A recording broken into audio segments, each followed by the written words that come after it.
Welcome to the March-April episode of Access SCC. We have a great show in store for you. This past month, we held our latest Producers Club event where we took a look at using social media. And also, we got the opportunity to chat with last year's Volunteer of the Year and longtime producer. We will also show you how to integrate the program Skype into your studio productions. And Ted has a few words about SCC's upcoming open house. All that and more. Stay tuned. Access SCC starts right now.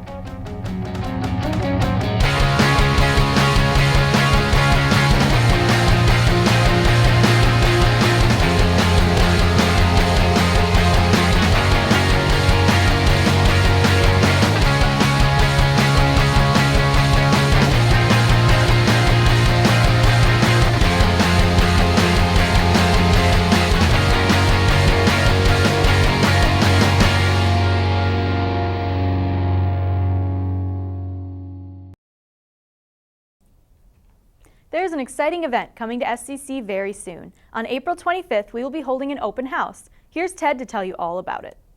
Hi, I'm Ted Arbeiter, Director of Operations with Suburban Community Channels, and I want to welcome you to your Community Media Center, the SCC Community Media Center. This is the place where your local community programming is created, right here. Maybe you've watched local programming, but have you ever been to SCC? Here at SCC, we offer you the opportunity to get your voice heard. And also, you can also visit our Community Media Center at our open house. Our open house will be Thursday, April 25th from 3 to 7 p.m. That's where you can find out what community media can do for you. SCC's open house will offer tours, both guided as well as self-guided. Those are for the do-it-yourselfers out there. Equipment demonstrations, question and answer sessions, a raffle drawing, free food, and much more. And what really do you need more? You'll be able to meet the RWSCC staff as well as community producers. You can also learn how they got started in community media, how they started their own shows, and what steps you can take to create your own community programming that you can share with your community. Also, learn more about SCC's production equipment and TV studios. You can tour SCC's Studio A as well as the Nano Studio, and also visit Studio B, which is the production department studio. Take a look at our professional digital camcorders that are available to community producers to use. See how you can use our editing sessions, our editing suites to edit your programs shot on our camcorders, and you can be using Final Cut Pro, which is the same software used by Hollywood producers. Ready for the stars? Meet the hosts and producers of your local GTN and TV19 shows. Get your photo taken on the studio sets where they actually sit down as well. Take a tour of the TV19 mobile production truck and learn how to become a mobile production volunteer and a mobile production truck producer. The open house is a great opportunity for you, the viewer and community member, to find out what community media can do for you. Everyone is welcome to the SCC open house on Thursday, April 25th from 3 to 7 p.m. Our studio is located at 2460 East County Road F, right there in White Bear Lake. And we will see you here.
If you missed February's Producers Club, we asked Mary Yang from Gov Delivery to come in and speak to us about social media and how it can work for you and your show. Here's a recap of what you may have missed. My name is Mary Yang. I'm the Senior Marketing Communications Manager for Gov Delivery. I manage all of the content creation and social media for the company. So I wanted to talk a little bit about your goals. And I had a thought in my mind about if I were sitting in your position, sort of what are some of the things that I'm hoping to do, I'm hoping to gain sort of from a social media perspective. What is social media, right? When I think about it, when a lot of people think about it, it's kind of like this. It's a lot of like icons. You're not really sure what they stand for. You might know one or two, like the F is Facebook, the bird is Twitter, and then, you know, you're kind of like, what's that? What's this little S over here? What's this, you know? And I think that that's, in general, that's sort of how social media is seen. If you try to search social media definition on Google, a million things would come up, and they'd all be different. And I think that makes it a little bit harder to grasp as something that we can sort of use in our everyday lives. So what I did is I made a word cloud. I took those 30 different definitions, and then it brings to the forefront the words that are sort of repeated most often, right? And you can see from the word cloud here, communication, content, social media, obviously. A couple that I also thought were really interesting was interactive, and I feel like at the heart of what social media is, it's really just a means for facilitating communication. And I want you to kind of think about how communications plays a role within the goals that we kind of talked about a little bit earlier, and how that really is what you're trying to do with social media, is communicate to your broader audience. So Facebook, I wanted to start off with, is a social community, right? So going back to that idea of communications and interaction, with Facebook, you don't want to create a member account. You really want to create a page. And you can't create a page unless you're already a member, right? So you have to, if you're not on Facebook yet, you have to join Facebook, and then you can create a page for your show or your shows. And with this page, you can do a lot of things that you can't do with your member account. So for instance, you can track and report as a page, whereas as a user, I could never go in to see how many people are viewing me, how many people are liking my posts, how many people are, you know, what age they are, any of that stuff. You can't do that as a user, but as a page, you can. So my first best practice with Facebook is to speak with an authentic voice. My next one is to consider what your post looks like. There are a lot of studies that show that posts with images get 5 times more likes than posts that have just words, and then posts with videos have 12 times more likes than just posts with words. And because of the nature of the business that you're in, having those images and having that video content can go a long way. I want you to think about trying to increase that viewership and that free promotion by maybe a couple of days before talking about, how excited you are for the next show that's coming up, and remind them when to tune in, right? As well as after a show, follow up with a post asking for thoughts, asking for feedback. You can, if you're using YouTube, you can link to the video clip of it on YouTube and sort of cross promote in that way. Keywords in YouTube are your best friend. Your best friend. So the first 27 characters are critical, because otherwise then it kind of cuts off with those ellipses. And you also want to fill out tags when you're doing your YouTube video. You want to tag your video, similar to Twitter with hashtags. You just want to tag it with some keywords. Some best practices: keep your videos short. I know that there's a tendency to say, okay, I've got this 30-minute long show and every single piece of it is relevant, and I want to put all 30 minutes of it on YouTube. It's easier to splice it up into 2 or 4 minute increments. You can do series, or you could clip parts that you think are really interesting and then say, if you missed the show and you thought this was interesting, catch my next show this date, this time. I think that social media moves so fast that it's hard for anybody to sort of get a full grasp of it. And so I think that the best thing is to just kind of take your time, dig in, use it, and play around.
We have all seen the programming that is played on our sister station, On Location TV 19, but did you know that they depend on volunteers just like you to help run these productions?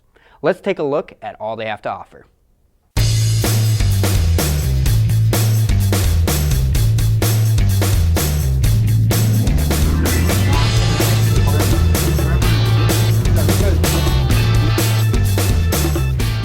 Arlen Becker, On Location TV 19. My title is Remote Access Coordinator, and I have been with that since 1999.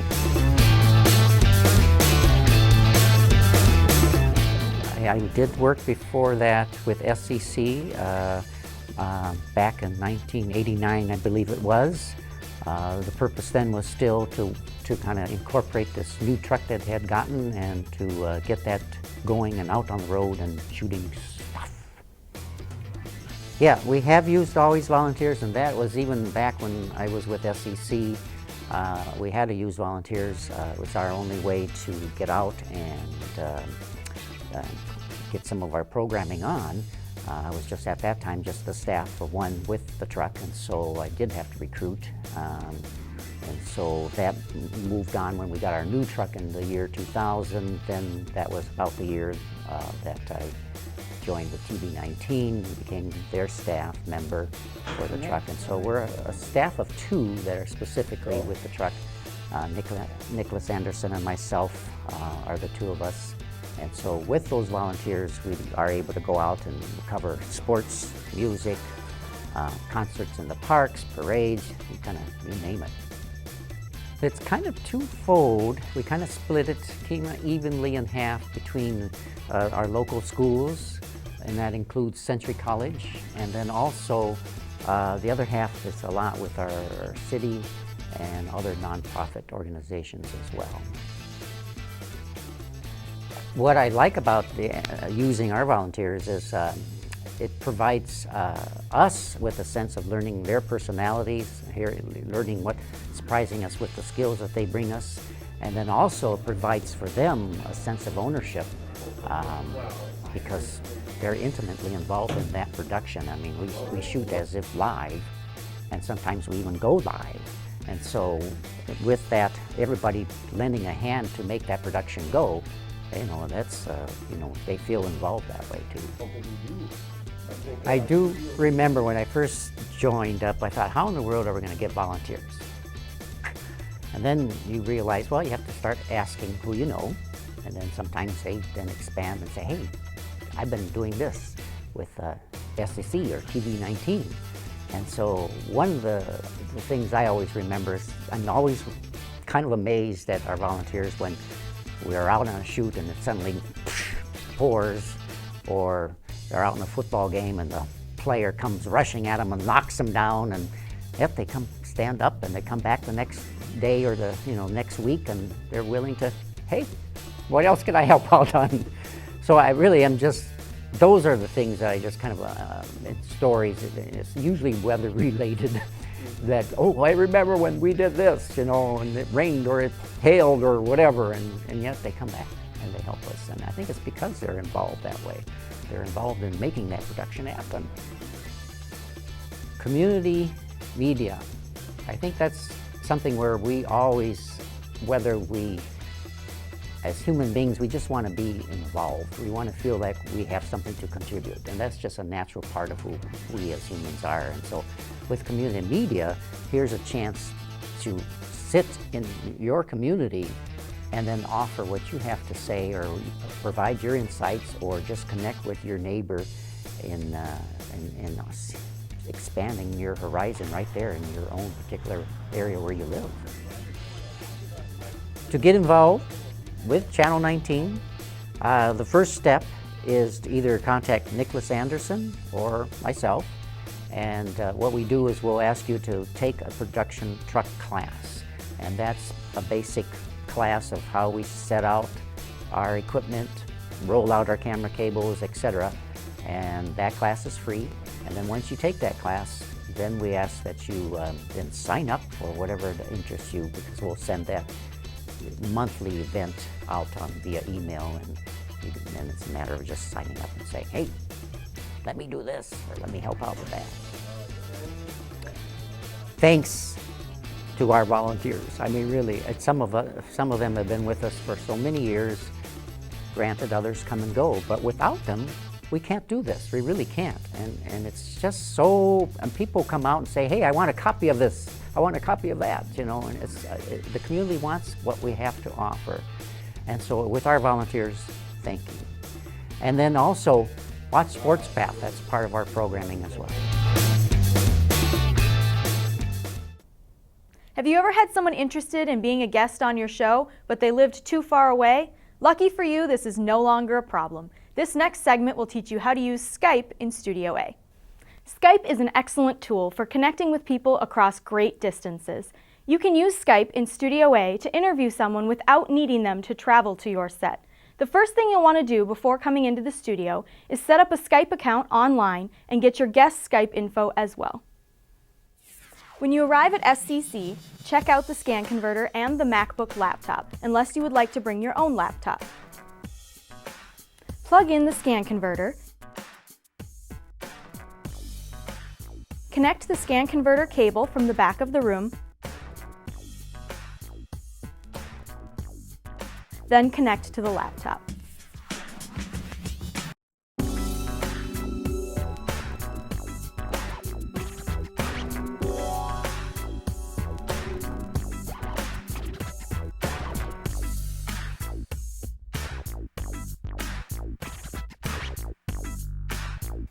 Uncoil the audio snake and plug in the 2 green audio cables. You may need extra XLRs.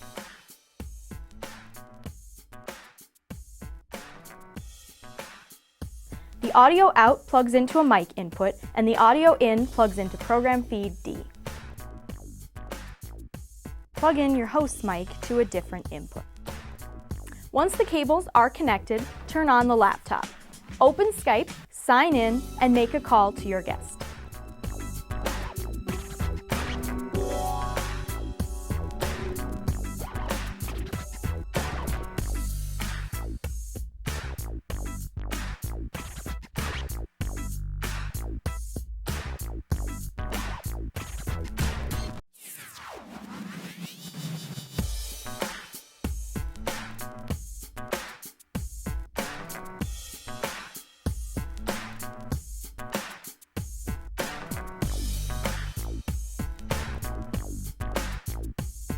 Once connected, use the switcher to select 6x1 on the program bus and scan converter on the 6x1 bus above to cut to your Skype guest.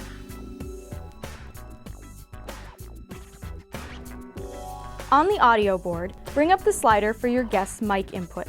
Send it to the host by pressing down the 1-2 button and bringing up the 1 and 2 sliders. Make sure your host's mic also has the 1-2 button pressed down to send the audio back to your guest. If you hear any static on the guest's mic, adjust the trim knob until the audio is clean. If you would like to have your guest appear on the LCD monitor, simply roll out the LCD monitor behind your set and plug in the LCD monitor cable from the back of the room.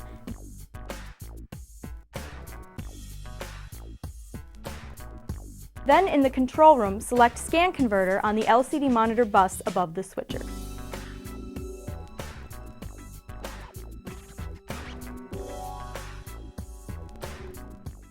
And there you have it. You can now have guests on your show from anywhere. Think of the opportunities this creates for your show. If you have any questions, or if you'd like assistance setting up your next Skype interview, just ask your friendly SCC staff. In past episodes, we have highlighted SCC producers and their show. In this episode, we chose to speak with John Wyckoff, producer of Race Night, and has been with SCC for the past 3 years. Take a look at what he had to say. Well, my name is John Wyckoff, and I've been a TV producer here at SCC TV now for 3 years, and I have a TV show called Race Night. I have been producing this show now for 3 years, but before that I used to take Super 8 movie film and 16 millimeter film at racetracks from around the country. I pretty much do everything. I am the show producer. I come up with an idea, a theme, something different for the viewers to watch. And so I'll do the camera, I'll do the driver interview. Sometimes I'll have others do the interview, whatever I think. It's not a show about John Wyckoff. It's a show about auto racing. 13 laps tonight with our 11 heat races with the B modifieds as we start to string things off. Triple wide right off the bat for third. And some contact at the east end of the speedway, turns 1 and 2, as a couple of our drivers were getting together, man on the move, or at least trying to be on the move. My parents brought me to the races years ago, probably when I was about 3 years old was the first time that I ever went to a race. And I found it so exciting. It was not only the noise and the talking and the laughing and the enjoyment, it was all the friendship and friends that we made and the experiences. And then there, in auto racing, there is the smells of burning rubber and fuel, and it's just a wonderful thing to gather all that information up and watch the race cars go. And so that's how I got so into wanting to do a TV show called Race Night. I thought I could fulfill all those things I talked and saw in my past.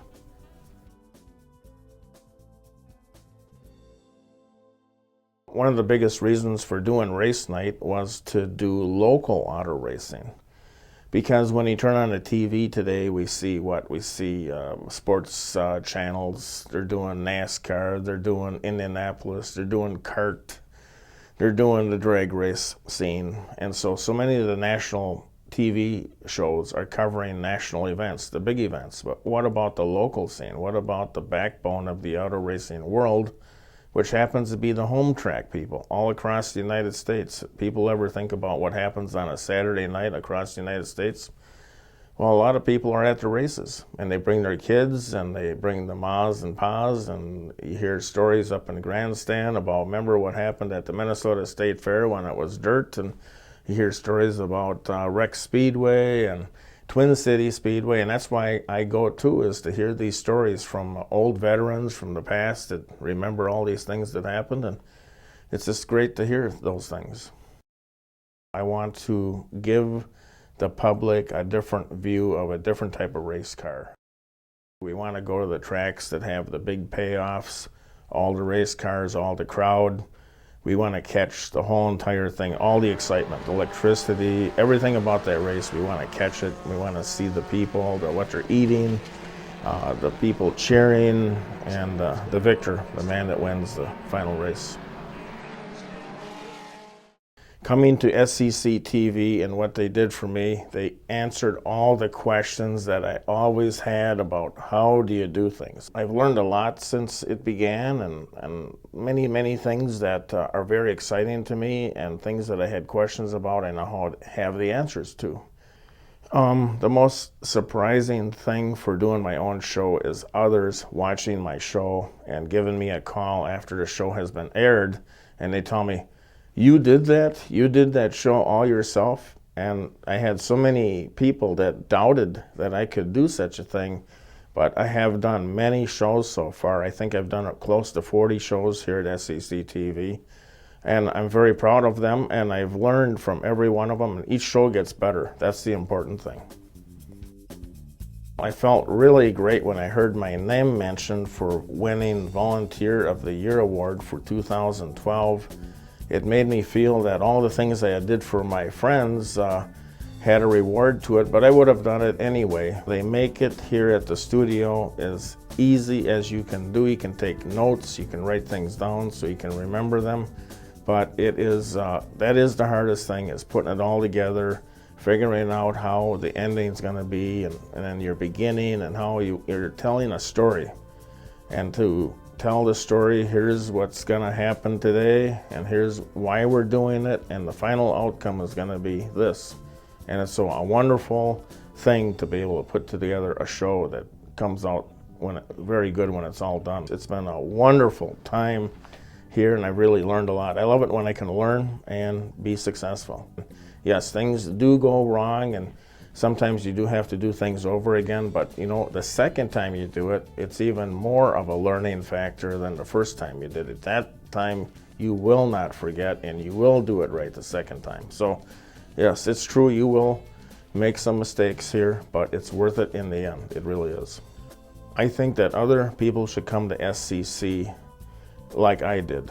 And the reason is because so many things that you weren't quite sure about, that you didn't think you could do, you can do. Because I had other people that told me, one that I can think of, he said, you can't do it. No way can you do it. You can't do this show. You can't do it. You're not good enough, blah, blah, blah. You know what? I proved him wrong, and I'm on, like again, I've said it before, I'm on my 40th show.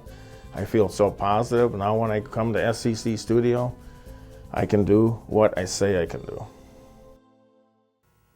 Welcome to Race Night, where the rubber meets the racetrack. I'm the show host they call Boyd. We have found lost film footage found in closets from the 70s, 80s, and 90s. We have auto racing highlights of late model sprint cars, midgets, and Indy cars. And we're also going to interview heroes from the past and the present. And we got local. I would find something that really does interest you and things that you can teach the public about, because that's what it's about. You're the teacher, you're doing the show. And I think there should be a story and a subject, and there should be an ending. And when the ending comes, you have the credits like you see on a regular TV show. And so when you put all those things together, it should be a compact package and end up being a great thing. And all these things will take time, and you will get good at it as time goes on. The question has come to me many times from fans who have watched Race Night. Have you always been a race fan? And that's the question, and the answer is yes. I've always been a race fan. And there's so many more parts to auto racing in the world today, and the things that it takes to make these cars go fast, and the sponsorship, and the people that race them, and who can drive this car and who can't. There's so many things involved today that it's a complex situations we see in NASCAR today. People are jumping from one car to another. I love when I have a race fan that wasn't a race fan before Race Night, and now when they're watching Race Night, I get calls and emails from people saying, well, we weren't a racing fan before, but we're a racing fan now, and we're really glad we saw Race Night because it reignited, either they were old race fans or they never were race fans. And so now they said we have something to do on Saturday night. And so we're going to watch Race Night and find out what's happening in the area.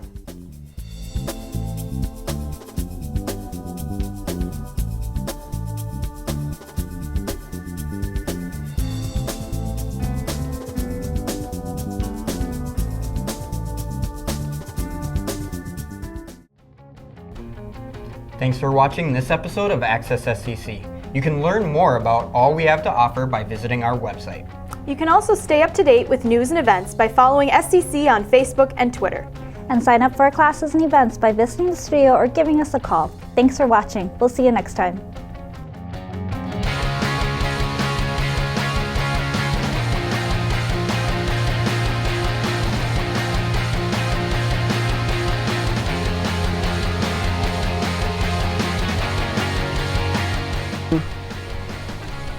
Oompa, loompa, doo-doo-doo.